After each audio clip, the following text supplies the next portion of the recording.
everyone, welcome to episode 3 of What If Land and the Ocean Swap Places, the series. So, I realize now that in the last episode, which I did, I accidentally said it was episode 1, even though the actual original episode where I talked about this for the first time was episode 1. So yeah, I got that wrong. It's fine though. So yeah, instead, we are now going to start this one. Alright. So, as I said in the end of the last episode, there was a war going on. Purple team, troops along the coast. Red team, also troops along the coast. However, the red team is far stronger and starts to push them back, reach all the way even to the mainland and start capturing land. And then the purple team's like, oh no. It sends someone on a voyage, but it sends someone on a voyage just before the war was when they first met. And it reached there, and one went over here from the west side to this orange country. First time they've met, they're like, can you help me in the war? Orange team's like, kind of busy right now. So no, that's gonna remove that one. But this team says yes, because they want more land, and why not? It's fighting. So yeah, meanwhile, red team troops are continuing to advance over here in this direction. But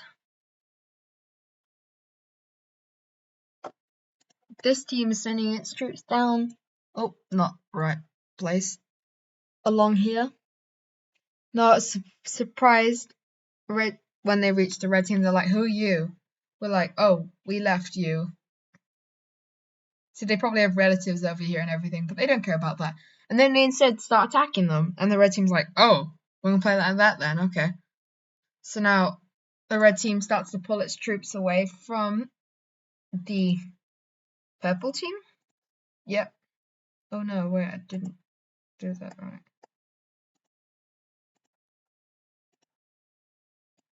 Yeah, there we go. Purple team troops start to recapture some of their old land, continue to push up along the coast, and they reach all the way to the mainland, kick all the troops out, start an invasion into it, and the red team's like, alright, fine, stop this.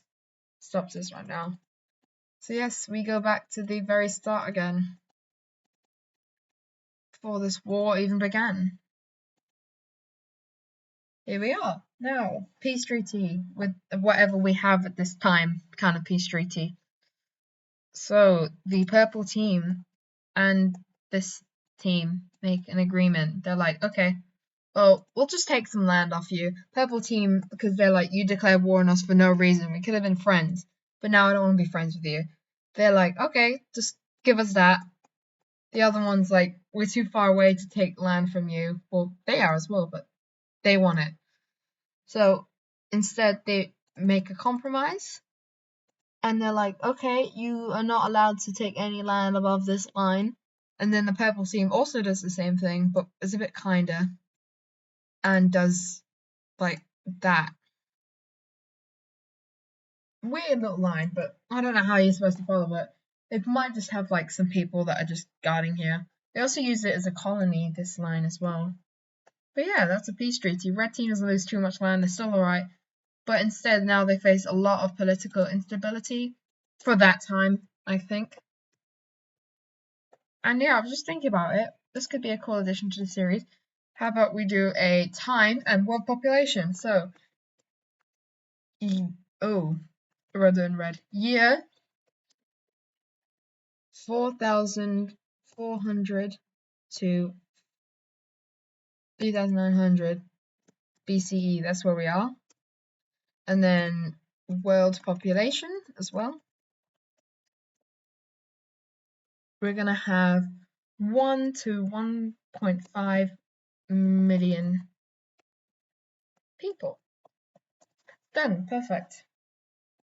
That's what we have, our little worldometer.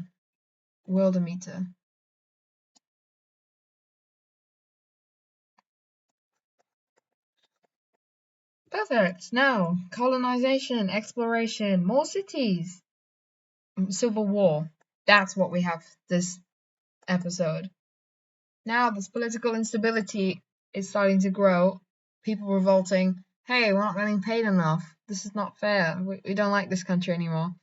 The leader has promised them they were going to win and they were going to get loads of land, but instead they lost land and now have financial and land restrictions.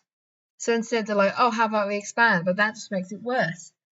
As now the people in the new lands that have been kind of deported, not really deported, I mean moved over there, like, hey, stop doing that. And now civil war breaks out in the red team. For the purpose of this, they're going to be in a almost a oh wait in a dark red, and they can start popping up in the new lands that they've colonized. And now, yeah, it's a huge civil war. Probably about 20,000 soldiers on each side. People, they start to get a lot of support from the people inside, and now groups of these rebellions start to pop up in and throughout the throughout the country. Yeah, they keep going though. Make a few joint connections over here. Start to expand. The red team's like, oh no, I'm kind of losing. I'm gonna lose this, and they're like, oh. So yeah, wait, once just testing something here.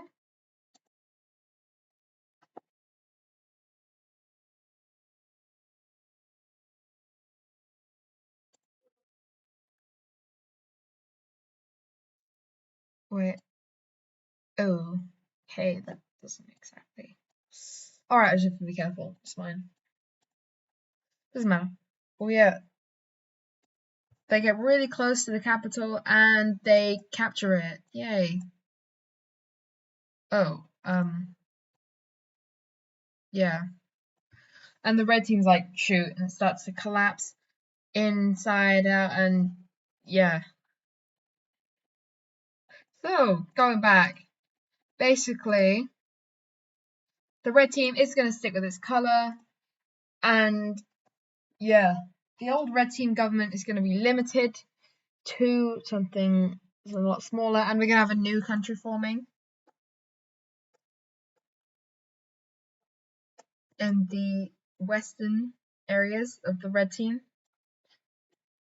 That's and this is going to be because this happened a lot in this time period, and it going up to like World War One, World War Two, and everything, especially World War One.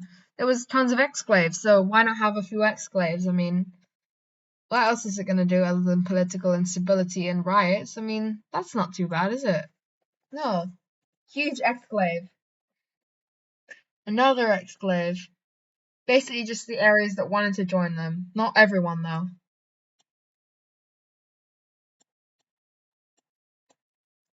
And we're left with a horrible looking border. Because why not? I mean, yeah, that looks disgusting, but that's what we've left with. So it's quite tense in over here. It's looking like it's building up to get another war. And for some reason, they decide to put their capital on the province, which is not, which is an exclave. Stupid. So instead of putting it next to where all the people live, no, actually, that's where everyone lives. But instead of putting it in the bigger land where they have more space to expand, they put it on the coast. Not also sensible, but now it's very separated country. So a lot of stuff happening over here. Fast forward a few hundred years. So now, okay, we're gonna.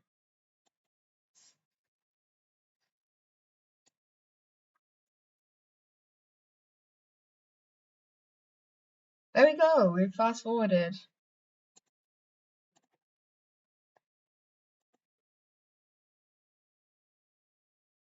4,000. Oh wait.